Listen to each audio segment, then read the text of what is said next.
The two main Spanish union syndicates, UGT and CC.OO, called for nationwide rallies across the country against the government's labour law reforms. Thousands answered the call and gathered in Madrid city centre to condemn the government and the financial institutions, who they say are the cause behind the economic recession.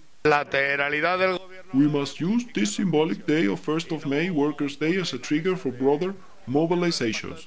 This labour reform that the government claims as justified by the crisis is in reality only oriented to create opportunities for employers to use irregular contracts, ignore collective agreements and fire their workers more cheaply.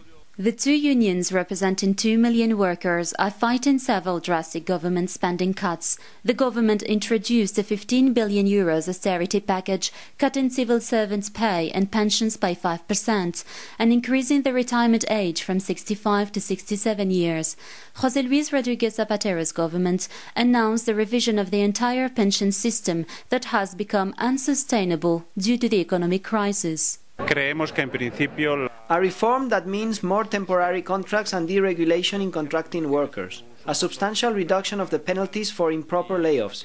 They are creating more opportunities for employers to deviate from agreements in matters such as wages, the working day or guaranteed hours.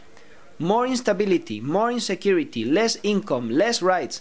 Is this how a socialist party governs? The government's labour reform bill allows employers in financial difficulties to lay off workers without solid reasons. That removes workers' legal protections. Spanish Prime Minister José Luis Rodríguez Zapatero has declared he is ready to impose any additional cuts demanded by the EU and the IMF to meet the budget deficit imposed by the two institutions. Madrid and other major cities across the country have been the scene of mass protests against such measures. But the government remains adamant, saying that reforms and austerity measures are needed to bring it through the crisis. Sonia Laboon, Press TV, Madrid.